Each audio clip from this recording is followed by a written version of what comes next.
Imagine this. You wake up tomorrow morning and you don't have to dread that alarm clock sound. You don't need to check your email to see what your boss wants. Instead, you're designing your day, building your dream, and most importantly, building wealth. Sounds like a fairy tale? Well, Alex Becker says it's not. In 10 Pillars of Wealth, he lays out the foundation for breaking out of the grind and into financial freedom. In this audiobook by AudiblePages, we're diving deep into these pillars. We're not just skimming the surface. We're putting on our scuba gear, cracking jokes along the way, and making sure these lessons stick. So buckle up, because by the end of this, you'll not only understand the 10 pillars of wealth, you'll be ready to start building your own. Pillar 1. Rejecting the middle-class mindset. Let's start with the hard truth. The middle-class mindset is a trap. It's not your fault. You've been conditioned to believe that playing it safe is the way to go. Go to school, get a job, and pray you don't get laid off. Becker argues this is a recipe for mediocrity. Instead, he suggests embracing an entrepreneurial mindset. You're not just trading time for money anymore. You're building systems, leveraging skills, and creating scalable value. Think about it. Would you rather be the person climbing the ladder or the one owning the ladder company? Here's a tip. Start questioning every safe choice you've been taught. Does it help you grow, or does it keep you comfortable? Pillar 2. Focus on your value, not your time. The classic mistake. Thinking in terms of dollars per hour. Becker flips this on its head. He says, don't think about how much you make an hour. Think about how much value you bring to the table. Here's a story to illustrate. Imagine you're an artist. You spend an hour painting a canvas, and someone pays you $50. That's $50 per hour, right? Wrong. The value is in the painting, not the time. If you create something people love, you could charge $500 for that same hour. See the difference? Takeaway? Focus on scaling your skills and delivering massive value, not punching a clock. Pillar 3.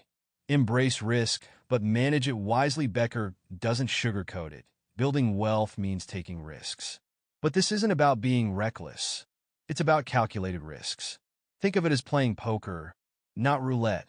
For example, starting your own business might feel like a gamble, but if you've done your homework, you're stacking the deck in your favor. Learn, plan, and then leap. The key is not to let fear of failure stop you, because failure is just part of the process. Pillar 4.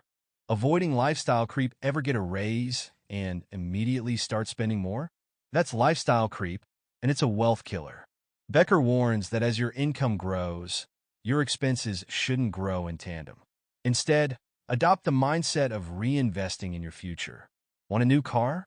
How about putting that money into your business or stocks instead? The payoff is far bigger. Becker's advice is simple. Live like you're broke now, so you don't have to be later. Pillar 5. Create systems, not just goals. Here's a shocker. Goals are overrated. Yep, you heard that right. Becker argues that goals without systems are like road trips without a map. Sure, you know the destination, but how are you getting there?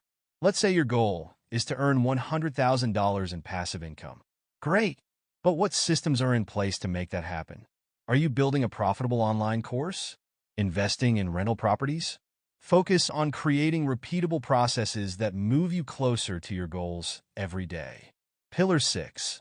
Scale or fail. Scaling is the secret sauce of wealth creation. Whether it's a business, a product, or a skill, you need to find ways to scale it. Think of McDonald's. They don't just sell one burger, they sell billions. For you, scaling might mean automating your business processes or expanding your client base. The bottom line? If you're stuck doing everything yourself, you're not scaling, you're stagnating. Pillar 7. Build wealth. Not income. Income is great, but wealth is the end game. What's the difference? Income stops when you stop working. Wealth doesn't. Becker emphasizes building assets, whether it's real estate, stocks, or businesses that generate passive income. The goal isn't to work harder. It's to work smarter and build a financial machine that runs without you. Pillar 8. Understand leverage. Leverage is a game changer. This doesn't just mean financial leverage like loans. It's about leveraging time, skills, and technology. For instance, hiring a virtual assistant can free up your time to focus on high-value tasks. Using automation tools can handle repetitive work. The more leverage you create, the more freedom you have to focus on growth. Pillar 9. Surround yourself with the right people. You've heard it before. You're the average of the 5 people you spend the most time with. Becker takes it further, emphasizing the importance of building a network of like-minded, ambitious individuals. Look for mentors, peers, and even competitors who challenge you to grow. Don't be the smartest person in the room. Be the one who learns the most. Pillar 10. Take action. Now finally, Becker's golden rule. Stop waiting for the perfect moment. It doesn't exist. The only way to start building wealth is to take action now. Whether it's starting a side hustle, learning a new skill, or investing your first dollar, the key is momentum. Small steps lead to big changes, and there's no better time to start than today. Conclusion: The 10 Pillars of Wealth isn't just a book. It's a blueprint for breaking free from the chains of mediocrity. It's about shifting your mindset, embracing risk, and building systems that lead to lasting financial freedom. So here's the challenge. Pick one pillar and start applying it today. Not tomorrow, not next week, today. Because the only thing standing between you and wealth is the action you're willing to take. Let's go build that ladder and climb it too.